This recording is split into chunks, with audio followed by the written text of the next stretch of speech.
What you see here is the Form W-7, the application for an I-10. As you see, it's a pretty simple one-page document.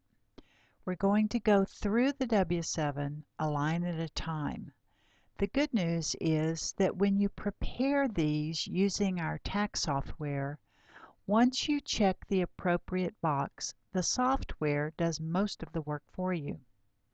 Of course, you'll want to double check it to make sure all the details are correct. So that's why we're going to go into some detail through the form. The first section, about a quarter of the way down the page, is the reason you're submitting W-7. In the tax centers, we only use 3 reason codes: C, D, and E. You will never, ever, ever check any reason code other than one of these 3. Some volunteers get confused by reason code B because they think our clients are non-resident aliens. But they're not. They are resident aliens for tax purposes, and we'll be talking about this in just a little bit. Just remember only C, D, or E, and all is good. Reason code C is for the primary taxpayer on the return. Reason code D is for a dependent, and reason code E is for a spouse. See the dotted line out there to the side?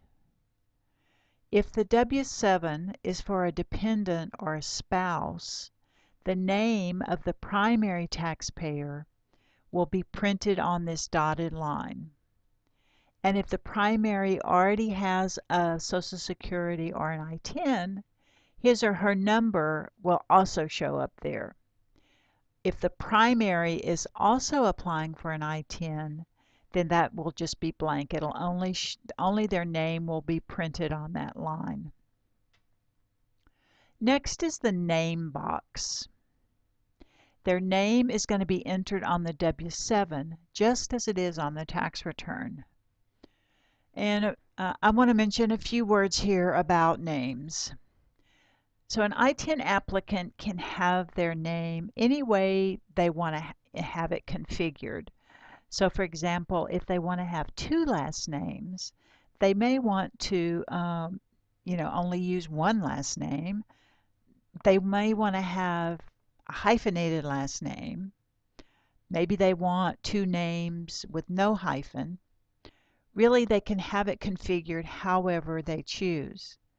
They just need to understand that their name configuration is how all of their future tax records will be registered.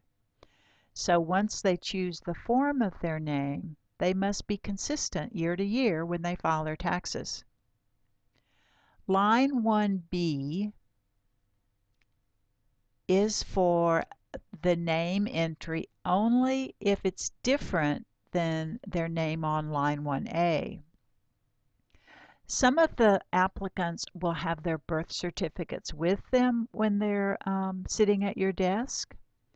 And if the name is different, you can go ahead and enter that in line 1B. But if you're not sure about that, or if they don't have their birth certificate with them, you can just leave that blank. The next box is the applicant's mailing address, and this is the address here in the U.S. If the applicant is a spouse or dependent who lives out of the country, this mailing address still will be the U.S. address of the primary taxpayer. This also is the address that's on the tax return. It's really important to make sure this address is correct because this is where the I-10s will be mailed after they are assigned. So double check with your client and make sure a correct and complete address is entered. When I'm filling these out, I always ask for an apartment number just to make sure that the client hasn't forgotten to tell me about the fact that they do live in an apartment. This next box, the foreign address box, is only going to have an entry for applicants who are living outside the U.S. So if the client sitting there with you is not sure about what that foreign address is, you can just leave it blank for now. With one exception, it's required on all W-7s to enter the last foreign country in which the applicant lived. So on the second line of this field, you're going to at minimum enter a foreign country in which the applicant last lived. And the foreign country does have to be spelled out completely. MEX is not a country. CAN is not a country. I see these applications being rejected for just minor things like that. So we want to make really sure that we enter all of the information correctly. Date of birth is self-explanatory, and for the most part, TaxWise is going to populate this field for you. Country of birth most often is going to be the same country that you entered up here in the foreign address box, but it could be different, so you want to make sure you always ask. And once again, make sure you completely spell out the country name.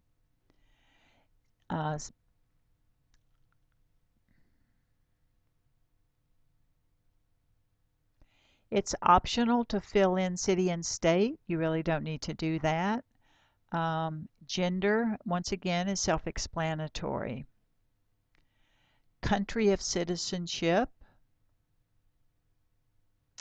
And I will say again, this more than likely is going to be the same country as what you've entered 2 times before.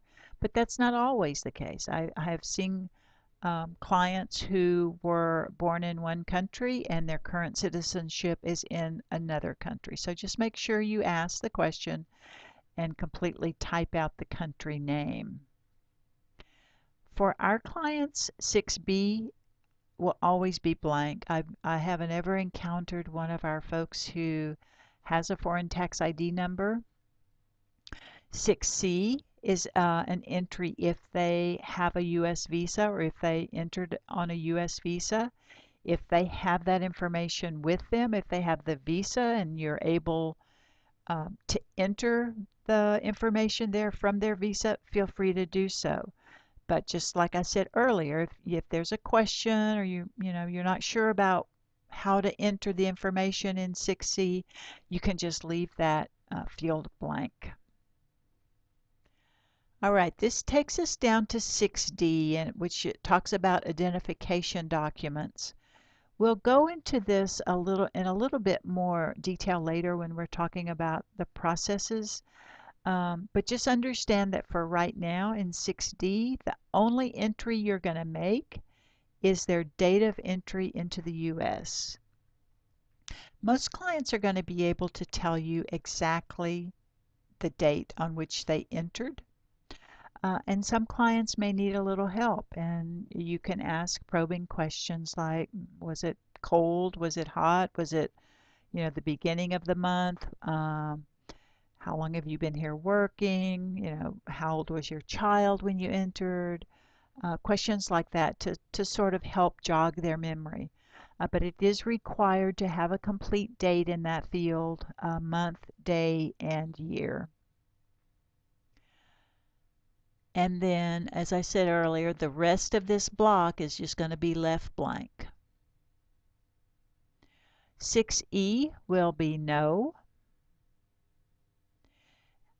6F and G are left blank. And you've now completed your first W-7. You're done. Congratulations.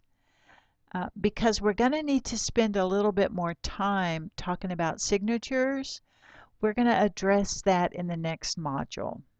See you soon.